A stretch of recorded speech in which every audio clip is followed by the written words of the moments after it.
ರಾಷ್ಟ್ರೀಯ ಕ್ರೈಸ್ತ ಒಕ್ಕೂಟ ಕಂಪ್ಲೇಂಟ್ ಕೊಟ್ಟಿದೆ ಮೇಡಮ್. ಟಾಕ್ಸಿಕ್ ಸಿನಿಮಾದಲ್ಲಿ ಕ್ರೈಸ್ತ ಈ ಪ್ರವಾದಿಗಳಿದ್ದಾರೆ, ಅವರಿಗೊಂದು ರೀತಿ ಅಪಮಾನ ಮಾಡುವ ರೀತಿಯಲ್ಲಿ ಪೋಸ್ಟರ್ಗಳಿದ್ದಾವೆ. ನಾವು ಸೆನ್ಸರ್ ಬೋರ್ಡ್ಗೂ ಕೂಡ ಕಂಪ್ಲೇಂಟ್ ಕೊಟ್ಟಿದ್ವಿ, ಮತ್ತೆ ವಾಣಿಜ್ಯ ಮಂತ್ರಿಗೂ ಕೂಡ ಕೊಟ್ಟಿದ್ವಿ. ಯಾವುದೇ ರೀತಿಯ ಉತ್ತರ ಬಂದಿಲ್ಲ ನಮಗೆ. ಸಿನಿಮಾ ಡೇಟ್ ಹತ್ರ ಬರ್ತಾ ಇದೆ, ರಿಲೀಸ್ ಡೇಟು. ನಾವು ಸುಮ್ಮನೆ ಇರಲ್ಲ, ರಾಷ್ಟ್ರವ್ಯಾಪಿ ಪ್ರತಿಭಟನೆ ಮಾಡ್ತೀವಿ ಅಂತ. ನಿಮ್ಮ ಏನಾದ್ರು ನೀವು ಬಂದಿದ್ರ ಅವತ್ತು?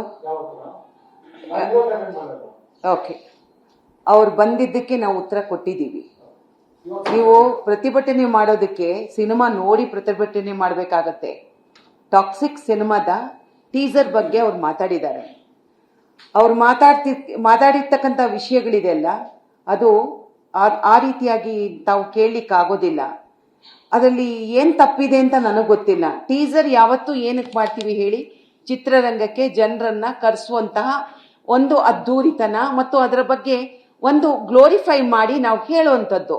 ನೀವು ಸೆನ್ಸಾರ್ ಬೋರ್ಡಿಗೆ ಕಂಪ್ಲೇಂಟ್ ಅನ್ನು ಕೊಟ್ಟ ನಂತರ ಅದಿನ್ನೂ ಸೆನ್ಸಾರ್ ಆಗಿಲ್ಲ, ಅವ್ರು ನೋಡ್ತಾರೆ.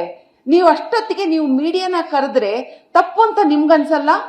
ಒಂದು ಇಂಡಸ್ಟ್ರಿಯಿಂದ 100 ಕೋಟಿ ಹಾಕಿ ನಿರ್ಮಾಪಕ ಸಿನಿಮಾ ಮಾಡಿರ್ತಾರೆ. ನೀವು ಇವತ್ತು ಹೇಳಿ ನನಗೆ, ಇವತ್ತು 93 ವರ್ಷದ ಈ ಇಂಡಸ್ಟ್ರಿ, 92 ವರ್ಷದ ಇಂಡಸ್ಟ್ರಿ, ಇವತ್ತಿನವರೆಗೂ ಯಾವುದೇ ಬೇರೆ ಅನ್ಯ ಮತದ ಬಗ್ಗೆ ಯಾವುದಾದ್ರೂ ವಿವಾದಗಳು ಆಗಿರೋದನ್ನ ತಾವು ಕೇಳಿದ್ದೀರಾ? ಇಂಡಸ್ಟ್ರಿಯಲ್ಲಿ ಇವತ್ತವರೆಗೂ ಮಾಡಿಲ್ಲ. ನಾವು ಇನ್ನೊಂದು ಧರ್ಮವನ್ನ ಗೌರವಿಸುವಂತವ್ರು, ಪ್ರೀತಿಸುವಂತವ್ರು, ನಾವು ಸೌಹಾರ್ದದಿಂದ ಸಿನಿಮಾವನ್ನ ಮಾಡ್ಕೊಂಡು ಹೋಗ್ತೀವಿ. ಇನ್ನೊಂದು ಧರ್ಮದ ಬಗ್ಗೆ ಖಂಡಿತವಾಗ್ಲೂ ನಾನು ಆ ಸಿನಿಮಾ ನೋಡಿಲ್ಲ, ಬಟ್ ಖಂಡಿತವಾಗ್ಲೂ ಆ ಸಿನಿಮಾ ಮಾಡಿರಲ್ಲ. ಟೀಸರ್ ನಲ್ಲಿ ಫೋಟೋ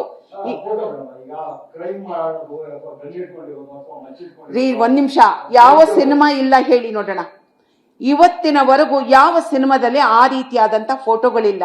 ಆ ಫೋಟೋ ನೋಡ್ಬಿಟ್ಟು ನೀವು ಒಂದಿಡೀ ಸಿನಿಮಾದ ಭವಿಷ್ಯವನ್ನ ನೀವು ನೋಡ್ತೀರಾ ಅಥವಾ ಪ್ರಚಾರಕ್ಕ? ಇದು ಯಾತಕ್ಕಾಗಿ ಮಾಡ್ತೀರಾ?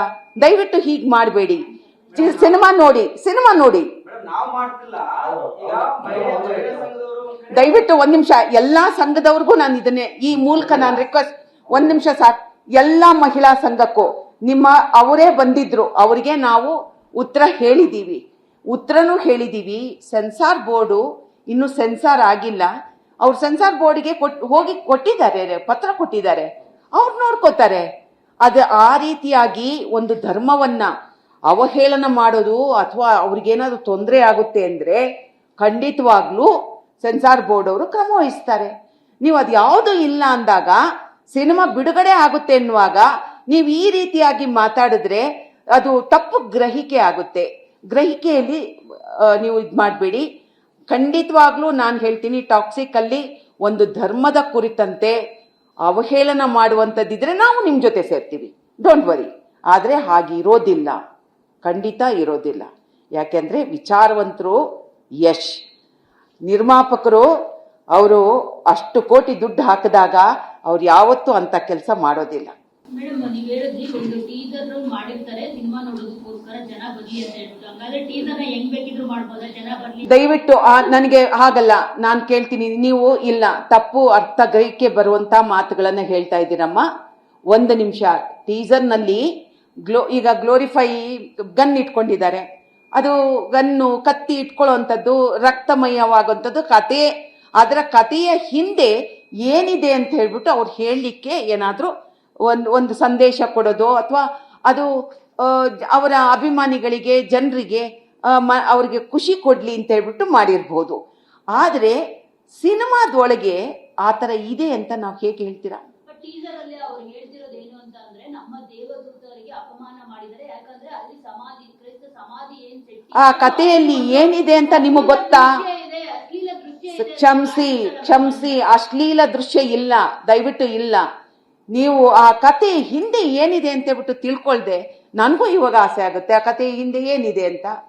ಆ ಕತೆ ಏನನ್ನ ಹೇಳಕ್ ಹೋಗ್ತಿದೆ, ಯಾವುದನ್ನ ಸೂಚಿಸ್ತಿದೆ, ಅದು ಅದ್ರ ಹಿಂದೆ ಇರೋದನ್ನ ನಾವು ನೋಡ್ಕೊಂಡು ನಂತರ ಹೇಳಬೇಕಾಗತ್ತೆ. ನಾವು ಈಗ ಸೆನ್ಸಾರ್ ಬೋರ್ಡ್ಗೂ ಕೊಟ್ಟಿದೆ. ನಾವಿವಾಗ ನಿರ್ಮಾಪಕರಲ್ಲಿ ಕೇಳಿದಾಗ ಆ ಥರದ್ದು ಯಾವುದೇ ರೀತಿಯಾದಂಥದ್ದು ಇಲ್ಲ ಅಂತ ಹೇಳ್ತಾರೆ. ಸೊ ಹಾಗಿದ್ದಾಗ ನಾನು ಬರೀ ಒಂದು ಫೋಟೋವನ್ನ ಜಡ್ಜ್ಮೆಂಟ್ ಮಾಡ್ಲಿಕ್ಕೆ ನಮ್ಗೆ ಬರೋದಿಲ್ಲ ಅಂತ ನಾನು ಭಾವಿಸ್ಕೊಳ್ತೀನಿ. ಈಗ ಅವರು ಅವರು ಕಂಪ್ಲೇಂಟ್ ಕೊಟ್ಟಿದ್ದಾರೆ. ನೀವು ಸಿನಿಮಾ ತಂಡನ ಕಾಂಟ್ಯಾಕ್ಟ್ ಮಾಡಿದ್ರ, ಯಶ್ ಆಗಿರ್ಬೋದು ಅಥವಾ ಚಿತ್ರದ ನಿರ್ಮಾಪಕರಾಗಿರ್ಬೋದು, ಆ ಕೆಲಸವನ್ನ ನೀವು ಮಾಡಿದ್ರಿ? ನಾವು ಮಾಡಿದೀವಿ, ನಿರ್ಮಾಪಕರ ಹತ್ರ ಮಾತಾಡಿದ್ವಿ, ಆ ಥರದ್ದು ಯಾವುದು ಇಲ್ಲ ಅಂತ ಹೇಳಿದ್ರು. ಸೆನ್ಸಾರ್ ಬೋರ್ಡಿಗೆ ಕೊಟ್ಟಿದ್ದಾರೆ ಅಂತಂದ್ರು, ಸಂತೋಷ, ನಾವು ಅವ್ರನ್ನ ಗೌರವಿಸಿದ್ವಿ. ಓಕೆ, ಸೆನ್ಸಾರ್ ಬೋರ್ಡಿಗೆ ನೀಡಿದ್ದೀರಲ್ವ ನೀವು, ಸೊ ಇನ್ನೂ ಸೆನ್ಸಾರ್ ಆಗಿಲ್ಲದೆ ಇರೋದ್ರಿಂದ ಅವರು ಸೆನ್ಸಾರ್ನವರು ಅದ್ರ ಬಗ್ಗೆ ಕ್ರಮ ವಹಿಸ್ತಾರೆ. ನಿರ್ಮಾಪಕರನ್ನು ಕೇಳಿದಾಗ ಆ ಥರದ್ದು ಏನೂ ಇಲ್ಲ ಅಂತ ಹೇಳ್ತಾರೆ. ಸೊ ಹಾಗಿದ್ದಾಗ ಸಿನಿಮಾವನ್ನ ನೋಡಲಿಕ್ಕೆ ಸೆನ್ಸಾರ್ ಬೋರ್ಡ್ನವರು ಮೊದಲು ಕ್ರಮ ವಹಿಸ್ತಾರೆ. ನಂತರ ನಿರ್ಮಾಪಕರಿಗೆ ಆ ಥರದ್ದು ಇಲ್ಲ ಅಂದಾಗ ಅಮ್ಮ ನಾನೇ ನಿಮ್ಮನ್ನು ಕೇಳ್ತೀನಿ, ಇವತ್ತಿನವರೆಗೂ ನಮ್ಮಲ್ಲಿ ಯಾವುದೇ ಜಾತಿ ಸಂಘರ್ಷಗಳು, ಧರ್ಮದ ಸಂಘರ್ಷಗಳು ನಮ್ಮ ಸಿನಿಮಾಗಳಲ್ಲಿ ನಾವು ತಂದಿಲ್ಲ. ಆ ಥರ ವಿವಾದಾತ್ಮಕ ನಾವೇ ಸೆನ್ಸಾರ್ ಹಾಕೋತೀವಿ, ನಿರ್ಮಾಪಕರೇ ಸೆನ್ಸಾರ್ ಹಾಕೋತಾರೆ. ಬಟ್ ಆ ಥರದ್ದು ಇದ್ರೆ ಖಂಡಿತವಾಗ್ಲೂ ನಾವು ನಿಮ್ಮ ಜೊತೆ ನಿಂತ್ಕೋತೀವಿ 100%. Madam, final question, Toxic teaser ನೋಡಿದೀರಾ ಅಂತ ಅನ್ಸುತ್ತೆ, ಹೇಗೆ ಅನ್ನಿಸ್ತು ನಿಮ್ಗೆ, ಏನ್ ಹೇಳ್ತೀರಿ ಅಂತ? ಕ್ಷಮಿಸಿಮ್ಮ, ನಾನು ಇಲ್ಲಿ ನಾನು ಹೇಳಲಿಕ್ಕೆ ಇಷ್ಟಪಡೋದಿಲ್ಲ. ಅದೆಲ್ಲ ಸಿನಿಮಾ ನೋಡ್ಬಿಟ್ಟು ಮಾತಾಡ್ತೀನಿ. ನನಗೆ ಸಿನಿಮಾನೇ ನೋಡೋದು. ನಾನು ಯಾವುದೇ ಒಂದು ಟೀಸರ್ನ ನನಗೆ ಅದ್ರ ಮೇಲೆ ನಾನು ಒಂದು ಸಿನಿಮಾ, ಇಡೀ ಸಿನಿಮಾದ ಭವಿಷ್ಯವನ್ನ ನಾನು ಅಲ್ಲಿ ನಿರ್ಧಾರ ಮಾಡಕ್ಕೆ ಇಷ್ಟಪಡೋಲ್ಲ. ನಮಸ್ಕಾರ.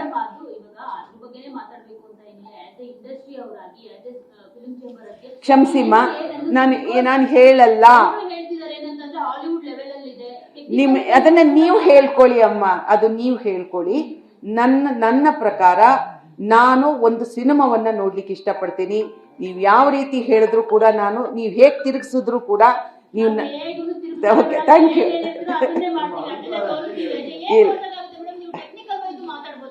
ಮೇಡಮ್, ನಾನು 2 ಸೆಕೆಂಡಿನ ಟೀಸರ್ನಲ್ಲ, ಇಡೀ ಸಿನಿಮಾನ ನೀವು ಹೇಗ್ರಿ ಜಡ್ಜ್ ಮಾಡ್ತೀರಾ?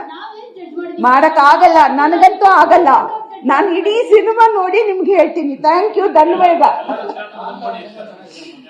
ಇನ್ನೊಂದು ಅದೇ ನಿನ್ನೆ ಒಂದು ಮನವಿ ಮಾಡಿದ್ರು ನಿರ್ಮಾಪಕರೆಲ್ಲ ಸೇರಿ, ಅದೇ 93 ವರ್ಷಕ್ಕೆ ಇವರು ಚಿತ್ರರಂಗದ ಸೆಲೆಬ್ರೇಷನ್ ಮಾಡೋದು. ಅವ್ರಿಗೂ ಇದಕ್ಕೂ ಸಂಬಂಧ ಇಲ್ಲ. ಇದು ವಾಣಿಜ್ಯ ಮಂಡಳಿ ತೆಗೆದುಕೊಂಡಂತ ಕ್ರಮದ ಬಗ್ಗೆ ಅವ್ರಿಗೆ ಮಾತಾಡ್ಲಿಕ್ಕೆ ಅಧಿಕಾರ ಇಲ್ಲ. ಇದು ವಾಣಿಜ್ಯ ಮಂಡಳಿ, ನಮ್ಮ ಕಾರ್ಯಕಾರಿ ಸಮಿತಿ ನಮಗೆ ಬಹಳ ದೊಡ್ಡದು, ಉದ್ಯಮ ಬಹಳ ದೊಡ್ಡದು. ಉದ್ಯಮ ಇದನ್ನ ಮಾಡಬೇಕು ಅಂತ 100 ವರ್ಷದ ಕಡೆಗೆ ನಾವು ಹೋಗ್ತಾ ಇದ್ದೀವಿ. 100 ವರ್ಷದ ಕಡೆಗೆ ಹೋಗುವಾಗ ಪ್ರತಿನಿತ್ಯವೂ ಸಂಭ್ರಮವೇ ನಮ್ಗೆ. ಉದ್ಯಮ ಅಂತಂದ್ರೆ ಪ್ರತಿನಿತ್ಯವೂ ಸಂಭ್ರಮ. ನಾವೇನ್ ಹೇಳ್ಬೇಕು, ಈ ಇಂಡಸ್ಟ್ರಿಯನ್ನ 92ರಿಂದ 100ವರೆಗೆ ತಗೊಂಡ್ ಬಂದಿದಾರಲ್ಲ ಮಹಾನ್ ಪುಣ್ಯಾತ್ಮರುಗಳು, ಅವ್ರನ್ನ ಅನೇಕರನ್ನ ನಾವು ಕಳ್ಕೊಂಡಿದ್ದೀವಿ. ನಾವು ಅವ್ರ ಬಗ್ಗೆ ಕುರಿತಂತೆ ಪುಸ್ತಕಗಳನ್ನು ಬರೆಸ್ಬೇಕಾಗತ್ತೆ, ಅವ್ರ ಬಗ್ಗೆ ನಾವು ಸಾಕ್ಷ್ಯಚಿತ್ರಗಳನ್ನು ಮಾಡಬೇಕಾಗತ್ತೆ. ಇದು ಒಂದು ದಿವಸಕ್ಕಾಗುವಂಥದ್ದಲ್ಲ, ವರ್ಷ ಪೂರ್ತಿ ಹೀಗೆ 100 ವರ್ಷ ಬರುವವರೆಗೂ ನಾವು ಈ ಕಾರ್ಯಕ್ರಮವನ್ನ ಮಾಡಬೇಕಾಗತ್ತೆ. ಇದಕ್ಕೆ ನಿರ್ಮಾಪಕ ಸಂಘದ ಅಧ್ಯಕ್ಷರನ್ನ ನಾವು ಮಾತಾಡಿದ್ದೀವಿ. ನಾವು ಇಲ್ಲಿ ಕಾರ್ಯಕಾರಿ ಸಮಿತಿಯಲ್ಲಿ ಎಲ್ಲ ಸದಸ್ಯರ ಜೊತೆಯಲ್ಲಿ ಮಾತಾಡಿದ್ದೀವಿ. ಬಹುಶಃ ಅವರಿಗೆ ವಿಷಯದ ಕೊರತೆ ಇರ್ಬೋದು, ಗೊತ್ತಿಲ್ಲದೆ ಇರ್ಬೋದು. ಅವ್ರು ಆ ರೀತಿಯಾಗಿ ಮಾತಾಡ್ಲಿಕ್ಕೂ ಅವರಿಗೆ ತಪ್ಪೋದು, ಮತ್ತು ಅವ್ರಿಗೆ ತಿಳುವಳಿಕೆ ಇಲ್ಲದೆ ಹೋದ್ರೆ ಈ ಮೂಲಕ ನಾನು ಹೇಳ್ತೀನಿ. ಧನ್ಯವಾದ.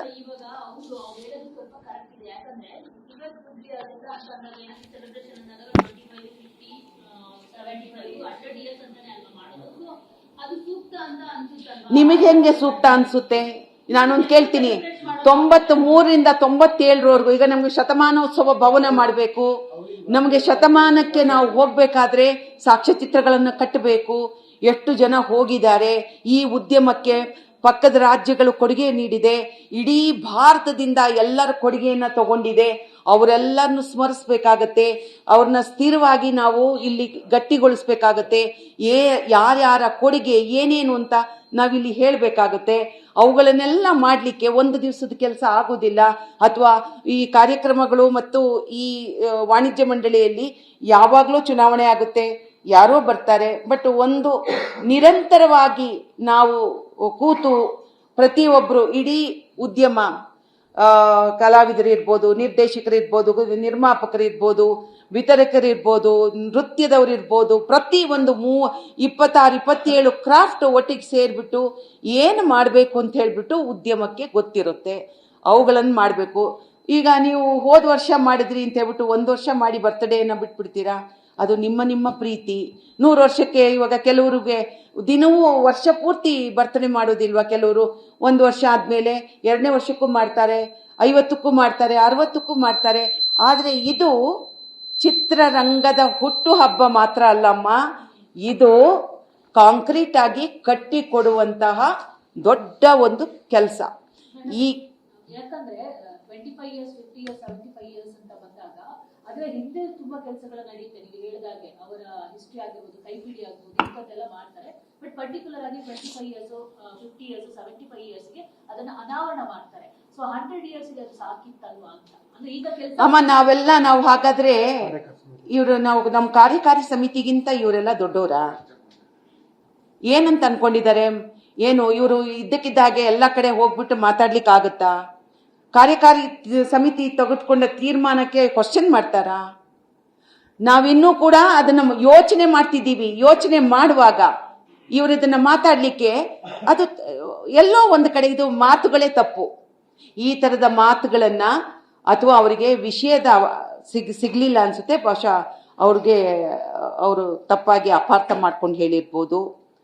ಅದರಿಂದಾಗಿ ಅವ್ರನ್ನ ನಾವು ನಿರ್ಮಾಪಕರಲ್ಲಿ ವೈಸ್ ಪ್ರೆಸಿಡೆಂಟ್ ಇದ್ದಾರೆ, ಅವರನ್ನ ಕೇಳ್ತೀನಿ, ದಯವಿಟ್ಟು ನಿಮ್ಮ ಸದಸ್ಯರಿಗೆ ಹೇಳಿ, ನೀವುಗಳು ತೆಗೆದುಕೊಂಡಂತ ತೀರ್ಮಾನಕ್ಕೆ ನೀವು ಬದ್ಧರಾಗಿರ್ಬೇಕೇ ವಿನಃ ನಿಮ್ಮ ಕಾರ್ಯಕಾರಿ ಸಮಿತಿ ತೆಗೆದುಕೊಂಡಂತ ಒಬ್ಬೊಬ್ರು ಒಂದೊಂದು ಹೇಳಿಕೆಗಳು ಕೊಟ್ಟ ತಪ್ಪು ಅರ್ಥಗಳನ್ನ ಕಲ್ಪಿಸುತ್ತೆ, ಇದು ಬೇರೆ ಸಂದೇಶವನ್ನ ಕೊಡುತ್ತೆ ಅಂತ ನಾನು ಈ ಮೂಲಕ ತಮಗೂ ಹೇಳಲಿಕ್ಕೆ ಇಷ್ಟಪಡ್ತೀನಿ. ಇವಾಗ ಸಬ್ಸಿಡಿ ವಿಚಾರವಾಗಿ ಏನೆಲ್ಲ ಚರ್ಚೆಗಳಾಗಿದೆ. ಈಗ 2019 ಇಂದ ರಿಲೀಸ್ ಆಗಿಲ್ಲ ಅಂತ 21 ವರೆಗೂ ಕೊಟ್ಟಿದ್ದಾರೆ. ನಾವು 2 ವರ್ಷದ ಸಬ್ಸಿಡಿಯನ್ನ ಮಾನ್ಯ ಮುಖ್ಯಮಂತ್ರಿ ಅವರಿಗೆ ಕೇಳಿ ಈಗಾಗ್ಲೇನೆ ಕೊಟ್ಟಾಗಿದೆ, ಆಯ್ತಾ.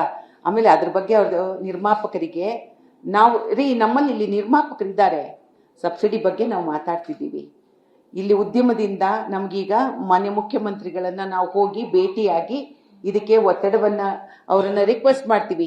ಅವರೇ ನಮಗೆ ಇಷ್ಟೊಂದು ಸಬ್ಸಿಡಿಯನ್ನ ಕೊಟ್ಟಂತ ಸರ್ಕಾರ ನಮಗೆ ಪ್ರತಿ ಹಂತದಲ್ಲೂ ಕೂಡ ನಮಗೆ ನಮ್ಮನ್ನ ಒಂದು ರೀತಿಯಲ್ಲಿ ಕೈ ಹಿಡಿದು ನಡೆಸಿದೆ. ಸೊ ನಮಗೆ ಅವ್ರ ಮೇಲೆ ಬಹಳ ನಂಬಿಕೆ ಇದೆ ಮತ್ತು ಉದ್ಯಮವನ್ನ ಬೆಳೆಸ್ತಾರೆ. ಅದರಿಂದಾಗಿ ಖಂಡಿತವಾಗ್ಲೂ ಈ ಸಬ್ಸಿಡಿ ಬಗ್ಗೆ ಈಗಾಗಲೇ ನಾವು ಮನವಿಯನ್ನ ಸಲ್ಲಿಸಿದ್ದೀವಿ, ಮುಖ್ಯಮಂತ್ರಿ ಅವರಲ್ಲಿ ಹೋಗ್ತಿದ್ದೀವಿ.